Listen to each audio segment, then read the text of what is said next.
They told Arya Vale she could watch from the yellow line if she kept her mouth shut. It was a rule as old as the sport itself. Children belong at the margins, especially if they ask too many questions. Even as a girl, Arya understood that motorsport worships two gods, noise and denial. Noise is easy to manufacture. Denial, however, takes discipline and practice. A daily ritual in every team garage, every boardroom, every conversation between engineers who know too much and bosses who want to know less. Her father, Dominic Vale, was a champion of denial, the kind who made it look as ceremonial as a trophy lift. When he bought a faltering Formula One team and dressed it in the colors and legends of Aurora Grand Prix, he believed myth could be engineered. He painted his dreams in money and memory, then strapped his son Leo into the cockpit as if heritage and skill were interchangeable. Leo Vale, handsome, heavily sponsored, a favorite mistake for every camera lens, sat on an evergreen contract, the kind that industry insiders joked about in corridors and pretended not to see on broadcast. Not 1 year, not 2, but a contract designed to roll forward forever unless someone caught it, killed it, and stapled its carcass to the board minutes before the new year. Everyone knew how fragile the arrangement was, but no one dared tug the thread. In motorsport, if you live in a suit made of threads, you never pull at one. Arya learned the garage the way other children learn piano scales. She watched fear move between engineers after qualifying sessions, saw how her father's face never shifted when the timing screens told the same story week after week.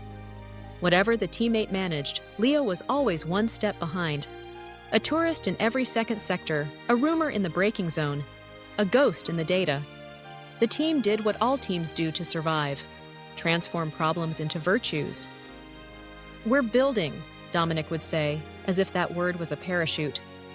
"Long-term project. Stability." He said stability like a promise kept, said performance, like a train he insisted would come if you kept staring at the clock. The day he told her, "You don't get racing," in the voice he reserved for interns and waiters, she didn't argue. She handed in her keycard to an office that smelled of leather and invoices.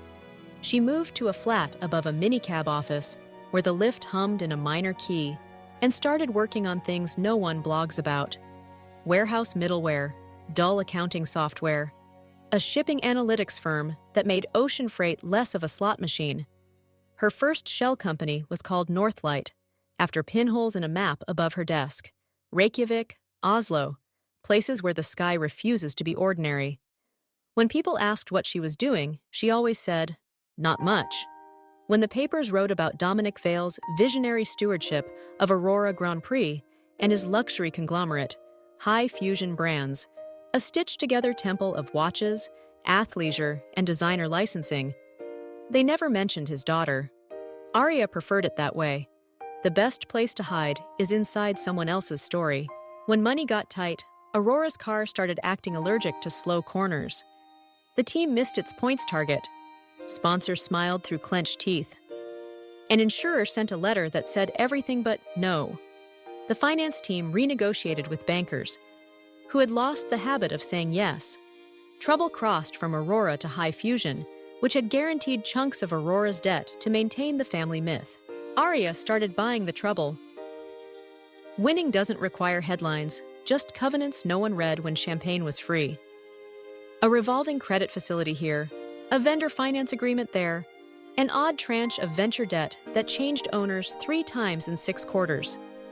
Northlight and 3 other shells, Ursa Minor, Boreal, Altline, became footnotes in the footnotes. She bought suppliers, small ones that mattered. The carbon layup firm specializing in floor edge reinforcement, the electronics integrator Aurora liked to bully, the advertising rights agency with a clause in the title sponsors renewal, a performance trigger that looked decorative until it became a knife. She bought a logistics company that moved High Fusion's stock from ports to stores. Her people watched which pallets got priority when cash flow got tired. On Sunday nights, with the lights off and the world blurred to a hum, Arya still watched the races. She turned the sound down and let the timing sheets speak. If you care about someone, you stop making excuses for them. If you love a team, you stop lying to yourself. Leo was the kind of driver the sport treats kindly at charity dinners. He was never going to save a Sunday. Monza. The villa looked like a screensaver. Dominic wore his magnanimous, glowing expression, the one he kept for nights like this. Waiters carried desserts sugar-glossed to within an inch of dignity. Arya walked in wearing a black suit, flats, and a ring her grandmother said would always bring her home. She didn't stand at the front. A lawyer did. The room sat down like the ocean quieting when it realizes the tide is in charge. Effective 1800, the lawyer said, Northlight and aligned parties have converted senior debt to equity, assumed majority voting control, and reconstituted the board of Aurora Grand Prix. Someone dropped a fork. It sounded like a gunshot in a Western. This is not a hostile action, Arya said, stepping forward. This is a responsible one. The independent driver fitness review with the insurer is complete. The recommendation is unambiguous. Leo is not cleared to race. The word not stuck to the expensive art. Dominic's smile vanished. You will not humiliate your brother on a race weekend. I'm not humiliating anyone, she replied. I'm preventing a claim denial and a cascade that takes out your team and hobbles your brands. We race to finish. We race to pay salaries. We race to win. Insurance covers all three. Policy doesn't renew with an uninsurable driver. Over my dead body. Over the guarantee you sign to hold the revolving credit line open, Arya said. High Fusion's auditors will be relieved. He stared, as if the world had tilted and wouldn't tilt back. Arya didn't blink. She had practice. In the morning, they called it procedural. In the garage, mechanics finally let their shoulders drop. The reserve driver's hands trembled once, then not again. The car did what it was told. The stopwatch remembered how to be fair. Arya walked the garage, introducing herself to people who'd worked around her for years. She listened. Problems stop being mysterious when you stop insisting they're special. She brought in Sabine Kalt, whose underfloor concepts had been called too fussy by richer teams. She translated fuss into lap time. Ethan Morrow, who could look at a car in a corner and tell you where the heave spring wanted to cry. Fixed pitch sensitivity like a forgotten nightmare. Dr. Maya Chen built a digital twin that hated lies.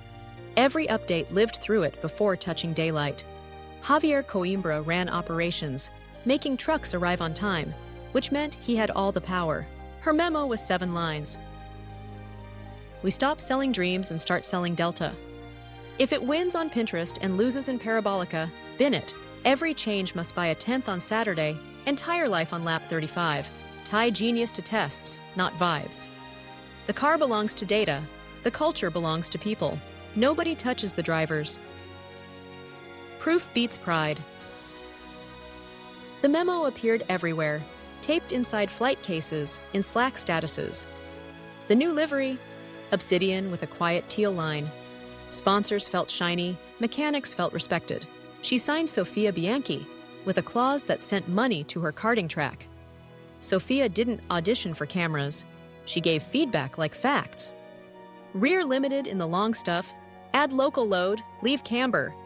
Rookie June Park asked for the aggressive fuel map without begging, gave feedback like a spreadsheet, drove like a storm with manners.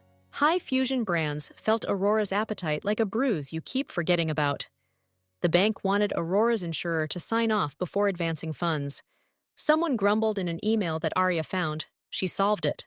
She bought out a minority investor's yacht, kept their board seat as a favor. She called a Monaco family office and asked if they loved race hospitality as much as liquidity. She bought out a Silicon Valley GP with the tenderness you use to remove a ring from a swollen finger. She walked to 41%, then 48%. No speeches. Aurora's title sponsor had a clause, ongoing association dependent on driver meritocracy. It was poetry until Arya bought the agency and defined meritocracy in measurable terms. The board called it modernization. It was an exit from an evergreen contract that had thought itself immortal. On renewal night, the evergreen contract rolled at midnight, unless the board voted otherwise, with cause, witnessed by counsel. Arya brought the insurer's letter, the sponsor's performance clause, Maya's telemetry, Sabine's presentation, Javier's payroll, Ethan's hands. At 11:59 and 45 seconds, the board voted. The contract did not renew. Leo's agent called it procedural cruelty. Arya called it payroll on Tuesday. The internet performed certainty. People who'd said, "You don't get racing," now said, "She finally gets racing." Arya ignored both. She had a car to build. Singapore rewards patience. Sophia's qualifying lap threaded silk through a keyhole. Front row. The garage exhaled.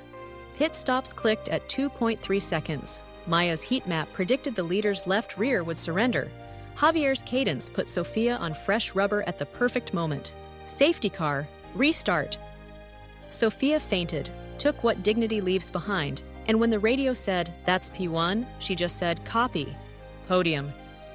Arya clapped like a citizen. Confetti stuck in her hair.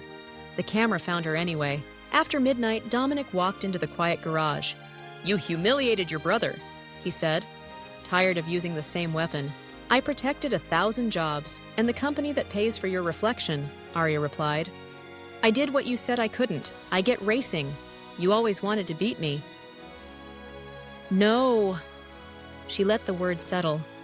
"I wanted to build something that didn't need you to be blind." He looked at the car as if it might confess. It said nothing. He left. It was the first honest moment in years. High fusion stabilized. The loan cleared. Arya kept buying, auditing, not punishing. She kept Dominic as honorary president because honor is a leash. The season ended like a balance sheet. 4 podiums, 1 perfect night. A constructor's position that made accountants breathe. Tire wear curves saved like baby photos. Fans finally believed in competence without arrogance. Arya built an academy. Seat time goes to the fastest. Last names don't carry speed. Her plaque, proof beats pride. On slow mornings, she read it aloud. People asked for interviews. She said no. For a book, not yet. She started a scholarship for engineers who listened. Sophia's phrase, "Torque the truth," went up on the wall. On the first day of winter, snow dusted the car park. Arya walked the yellow line in the garage, hands behind her back. The car didn't exist yet, just fragments and 1,000 arguments turning into physics. She listened to the quiet before the noise and thought about her longest con, pretending to be smaller than she was until the job required her full size. A junior mechanic passed by, embarrassed. Arya smiled. "Carry on," she said. "We've got a car to build." He nodded, disappeared. The lights hummed. Somewhere a printer coughed out a purchase order for something boring that would make the car fast. The world outside kept thinking it understood racing. Inside, 1,000 quiet competencies made a noise only the honest could hear. That was the pleasant sound a machine makes when the people running it finally decide to stop lying.